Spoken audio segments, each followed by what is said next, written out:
En el año de 1939 se publicó una de las novelas más emblemáticas y desgarradoras de la literatura norteamericana, Las uvas de la ira, escrita por el autor y periodista John Steinbeck, quien fue galardonado con el premio Pulitzer en 1940 y en 1962 fue honrado con el Premio Nobel de Literatura.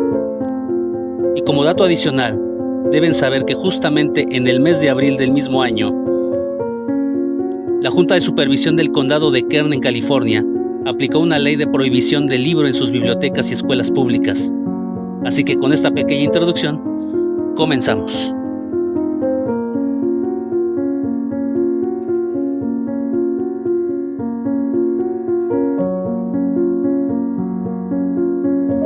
Durante la década de 1930, víctimas de la Gran Depresión norteamericana, miles de familias perdieron todo, lo mucho o lo poco que tenían, sus granjas, sus terrenos, sus casas.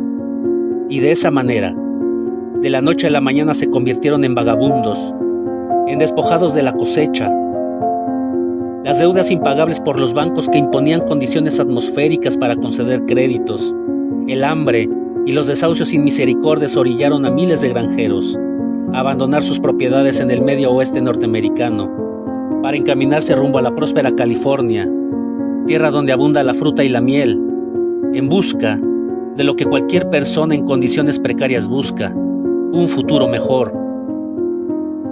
No necesitas valor para hacer una cosa que es lo único que puedes hacer, dice uno de los personajes de Las uvas de la ira, la demoledora novela de John Steinbeck. Y cuando uno no puede elegir, cuando sufre una necesidad tal que está dispuesto a aceptar lo inaceptable, cuando dejarse explotar es lo único que se puede hacer, las raíces de la desigualdad se extienden por la sociedad como un perverso tablero que enfrenta a poseedores y desposeídos. John Steinbeck, como una especie de escritor de método, conocía el percal. No hablaba desde la barrera. Él también se llenó las manos de tierra antes de escribir. Nunca le importó nada que lo detuviera en su compromiso de denunciar lo que veía.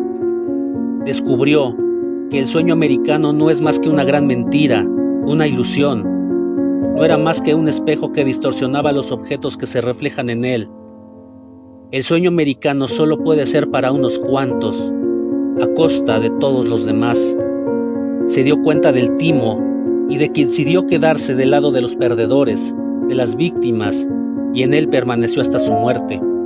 En el año de 1936, 26 años antes de recibir el premio Nobel, Steinbeck publicó 7 reportajes en The San Francisco News, narrando el éxodo de todos estos trabajadores agrícolas, ahora nómadas a su pesar. El mismo Steinbeck fue recolector de fruta en su juventud, además de muchas otras actividades más. En sus crónicas mostró los campamentos improvisados, las vejaciones y los tratos inhumanos. Corrió la cortina de los tratos que padecían los emigrantes, los automóviles destartalados abandonados por el camino, reventados por el uso y la sobrecarga. Plasmó como ninguno el dramatismo y el desgarro, la desigualdad entre quienes tenían y quienes, carentes de todo, suplican. Todos esos reportajes fueron la semilla de lo que serían Las uvas de la ira, que nos cuenta toda esa misma historia encarnada en la familia Joad. La novela arranca en el regreso de Tommy, uno de los hijos que ha estado preso por varios años por un conflicto en defensa propia, y encuentra a toda su familia reunida, sus abuelos, sus padres, su tío, 5 hermanos y su cuñado. Todos tienen hambre y ausencia de futuro. Deciden emigrar, no les queda de otra. A partir de ese momento, el camino a su nueva tierra prometida va acumulando zarpazos. Su abuelo muere unos días después de su partida. La abuela no logra superar el duelo y fallece poco después. El primogénito decide irse y abandona a la familia. El cuñado también los abandona luego de embarazar a la esposa. John Steinbeck tiene otra manera de pensar la pobreza y la desigualdad. Para el escritor la riqueza no es la acumulación, los beneficios del capitalismo y el despilfarro. Para él, la pobreza es no tener manera alguna de ganarse la vida. Es estar condenado a dejarse pisar a cambio de una rebanada de pan mientras otros acumulan. Él dice Supón que ofreces un empleo y tienes a una persona que quiera trabajar. Tienes que pagarle lo que pide. Sin embargo, supón que tienes el mismo empleo y hay 100 hombres interesados en el empleo, que tengan familia y estén hambrientos. Ofréceles 5 centavos y se matarán unos con otros para conseguir el trabajo. Esto es la desigualdad según Steinbeck, en la boca de unos californianos que abusan de los emigrantes. La familia Joad y otras tantas familias que se van sumando a esta marcha agónica apenas consiguen dinero para comer una vez cada día. Se mueven entre la miseria más absoluta, soportan con una dignidad casi incomprensible cómo a su paso sus compatriotas, movidos por el rechazo a los desarrapados que la pobreza y el hambre ha creado, incendian sus campamentos y destruyen las cosechas para que no las puedan saquear, los insultan y los humillan. Esto es la desigualdad según Steinbeck, que los que tienen te expriman sin posibilidad de que escapes de la injusticia. John Steinbeck, a pesar de todo, supo dejar espacio para la fraternidad.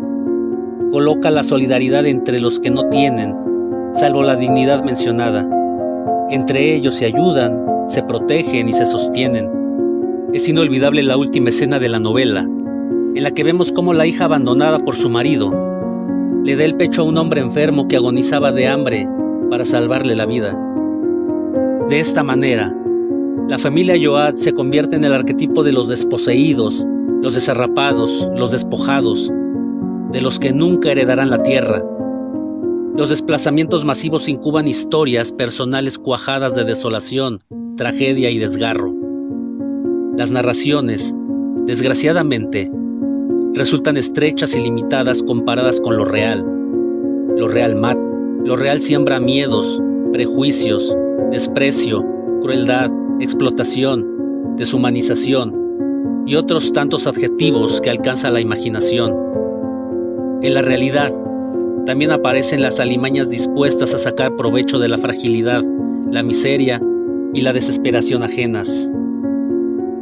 Se puede entender que a nivel psicológico romper de una manera tan abrupta con tus raíces y todo aquello que te mantenía vivo un sentido de pertenencia provoca un proceso de duelo muy doloroso y traumático, y que a su vez hay que sumarle la estresante incertidumbre del futuro y la falta de recursos económicos, escenarios de agotamiento, desesperanza y asfixia emocional que minan la moral de cualquier persona. Así, en Las uvas de la ira, somos testigos de la larga epopeya de la familia Joad, que debe de huir de Arkansas hacia la tierra prometida. Un viaje devastador a lo largo de la Ruta 66, no tanto por la dureza del camino, sino sobre todo por la llegada a California y la comprobación de que dicha tierra prometida es más bien un infierno sin trabajo y lleno de racismo, ira y miseria. En resumen, la historia de Las uvas de la ira es uno de los mayores homenajes a los desheredados del mundo que activa de manera profunda nuestra empatía y nuestro pensamiento crítico, y a la vez nos hace reflexionar de la cantidad de situaciones tan parecidas y en muchas ocasiones peores que viven los inmigrantes hoy en día. Esta desgarradora novela cuenta con una de las tramas más apasionantes que nos haya dejado la literatura norteamericana. Su narración ágil, desgarradora y a la vez conmovedora nos mete de lleno en la vida de tantas personas que, debido a las injusticias políticas y sociales, deambulan por el mundo en la búsqueda de una vida mejor. Si el video te gustó, no olvides darle like, comenta y comparte. Yo soy Oscar Liñán del Hilo de Ariadna y nos vemos en un próximo video.